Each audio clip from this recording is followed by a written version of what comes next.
falar hoje um pouco da psicanálise e história da psicanálise no Brasil.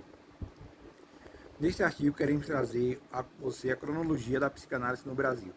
No entanto, antes disso, faremos uma breve introdução sobre a psicanálise. Afinal, se queremos conhecer a história desse estudo no nosso país, precisamos saber o que é esse estudo. Uma breve introdução sobre a psicanálise no Brasil. A psicanálise é o ramo clínico teórico que se ocupa em explicar o funcionamento da mente humana.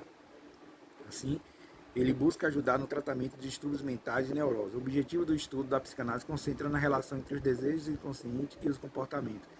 Ademais, relaciona esses desejos e comportamentos aos sentimentos vividos pelas pessoas. Por essa razão, a teoria da psicanálise também é chamada teoria da alma. Essa teoria foi fundada pelo neurologista austríaco Sigmund Freud, 1856 a 1939. De acordo com ele, grande parte dos processos psíquicos da mente humana estão em estado de inconsciência. Estes são dominados pelos desejos sexuais. Inclusive, todos os desejos, lembranças e instintos reprimidos estariam armazenados no nosso inconsciente. A psicanálise, através de métodos de associações, consegue analisar e encontrar os motivos das neuroses.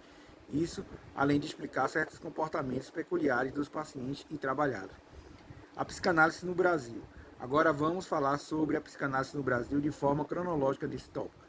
Juliano Moreira, professor catedrático da Faculdade de Medicina de Salvador, foi o primeiro brasileiro a citar Freud em 1999.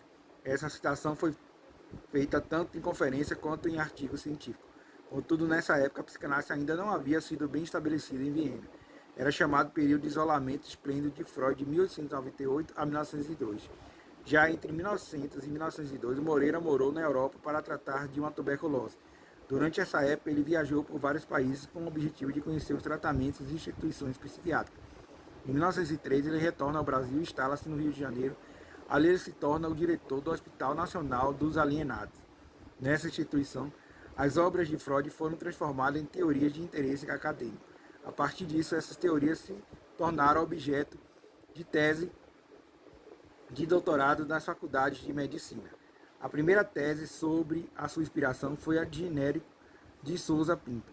Ele era um médico cearense e sua tese intitulada Psicanálise, a sexualidade nas neuroses. Ela foi defendida em 26 de dezembro de 1914 na Faculdade Nacional de Medicina. Franco da Rocha. Em 1920, Franco da Rocha lançou a obra A Doutrina Pansexualista de Freud. Essa obra foi baseada nas aulas e conferências de Faculdade de Medicina e Cirurgia de São Paulo. Em 1924, João César de Castro defendeu sua tese de doutorado em medicina, titulada Concepção Freudiana da Psiconeurose. Essas três publicações acadêmicas não tiveram repercussão expressiva no contexto cultural e científico da época. Contudo, são uma marca da estreia dos estudos no país. Juliano Moraes. Juliano Moraes foi o presidente dos trabalhos da Faculdade de Medicina de 1926 a 1929. Em seguida, em 1929, passou a presidente honorário da instituição. Já na Sociedade Brasileira de Neurologia, Psiquiatria e Medicina Legal, ele recebeu o título de presidente perpétuo, reconhecido mundialmente. A psicanálise em São Paulo. Em São Paulo, distingue-se Franco da Rocha, aluno de psicopatologia de Teixeira Brandão. Ele era um interno da Casa de Saúde Dr. Eiras, no Rio de Janeiro. Planejou e construiu o Hospital de Junqueire. Era músico, escritor, ornitólogo e primeiro professor de Neurologia, Psiquiatria da Faculdade de Medicina de São Paulo. 1918 a 1923. Teve 6 filhos dentro do espaço físico de Junqueire. Foi o primeiro médico residente na seção radical do termo. Além disso, foi um dos precursores da psicanálise no Brasil. Em 1919, sua aula inaugural baseou-se na abordagem psicanalítica de um assunto psiquiátrico. Esse assunto foi transformado em artigo do jornal publicado no estado de São Paulo com o título Sobre o Delírio em Geral.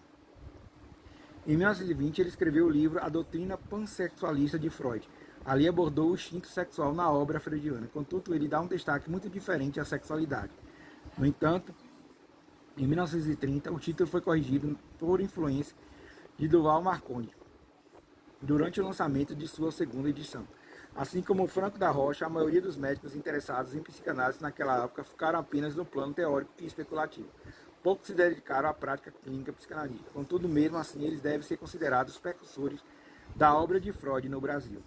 As primeiras instituições psicanalísticas brasileiras. Em 24 de outubro de 1927, foi fundada a Sociedade Brasileira de Psicanálise em São Paulo, sendo eleito por instituição Francisco Franco da Rocha, presidente, e Duval Marconi, secretário. Em 17 de junho de 1928, Duval Marconi participou da fundação da primeira sociedade no Rio de Janeiro. Na sede do Hospital Nacional de Alienados foram eleitos Juliano Moreira, presidente, e Porto Carreiro, secretário. Em seguida, todo o grupo de discípulos de Juliano Moreira tornou-se membro dessa sociedade. A primeira Sociedade Brasileira de Psicanálise teve o objetivo de divulgar a psicanálise, assim com isso, eles queriam criar um centro de debate científico entre seus membros. Dessa forma, durante cerca de 3 anos, a sociedade permaneceu ativa. Nos anos seguintes, ela acabou se extinguindo por inatividade. O motivo determinante para isso pode ter sido o fato de que Duval Marconi tomou conhecimento do sistema de formação psicanalística. Ele considerou esse princípio objetivo a ser alcançado no Brasil. Contudo, demais membros não aderiram, mas isso não impediu Duval de continuar. No junho de 1928 foi lançado o primeiro número da Revista Brasileira de Psicanálise. Ele trazia artigos de Franco da Rocha, Ralph G.P., Porto Carreiro, Duval Marconi e Paulo José de Toledo. A revista não teve continuidade, porém em 1967 ela foi retomada e relançada. Assim, a partir disso, ela não mais foi interrompida. Nessa ocasião, o grupo estabeleceu que seria criada uma comissão de ensino para organizar a formação de psicanalista. Em 1936, Duval Marconi conseguiu que a doutora Adele Koch, 1896 a 1980, viesse para o Brasil. Ela foi a primeira psicanalista com formação reconhecida pela IPA a atuar na América Latina e exercer análise didática. Em 1951, a IPA reconheceu como sua integrante a Sociedade Brasileira de Psicanálise de São Paulo. Graças ao seu trabalho, isso ocorreu em ocasião do século XVIII Congresso Internacional em Amsterdã. As 3 novas sociedades de psicanálise. Foi somente em 1949 que iniciou-se o movimento para médicos que queriam qualificar-se como psicanalista no Rio de Janeiro.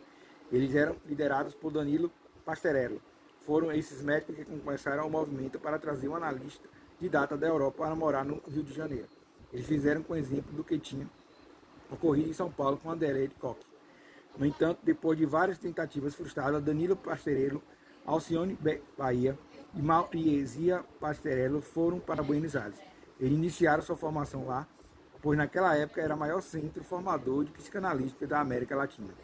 Sociedade de Psicanalista. Finalmente, em março de 1949, o psicanalista alemão Heinrich Kepper aceitou o convite para morar no Rio. Após isso, ele iniciou a análise de alguns candidatos. Em seguida, em 1953, foi criado e reconhecido pelo IPA, Congresso Internacional de Londres. Já em 1995, o Congresso Internacional de Genebra foi reconhecido como a Sociedade Psicanalítica do Rio de Janeiro. Em fevereiro de 1948, Mark Booker, membro da Sociedade Britânica de Psicanálise, aceitou o convite para vir morar no Rio. No entanto, em 1953, retornou a Londres por não ter se adaptado às condições meteorológicas da cidade. Assim, diante disso, seus analisandos procuram a Sociedade Brasileira de Psicanálise de São Paulo para terminar a formação e foram prontamente aceitos. Esse grupo juntou-se ao grupo argentino. Assim, eles formaram um grupo que ficou conhecido como Stand Group em Elaipa, em 1957, Congresso Internacional de Paris. Em seguida, em 1959, se tornou a Sociedade Brasileira de Psicanálise durante o Congresso Internacional de Copenhague. Já no início, a psicanálise em Porto Alegre foi simultâneo ao de São Paulo e ao de Rio de Janeiro. Ele também teve seus precursores, João César de Castro, Martim Gomes, seus pioneiros Mário Martim, Zaira Martim, José Limete e Ciro Martim. A peculiaridade da sociedade é que todos os pioneiros do movimento tiveram sua formação em Buenos Aires. Depois retornaram ao estado para formar seu estudo grupo.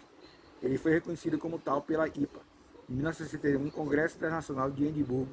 Em 1963, Congresso de Estocolmo. Foi reconhecido como a Sociedade Psicanalítica de Porto Alegre. Comentários finais da psicanálise no Brasil. A psicanálise é uma área muito importante para nós e para o Brasil. Esperamos que esse artigo sobre a psicanálise tenha te ajudado. Afinal, é importante conhecer a história da psicanálise para conhecer seu tema mais fundo. Então, a psicanálise, né? Eu contei um pouco da história da psicanálise, né? Psicanálise e a história da psicanálise.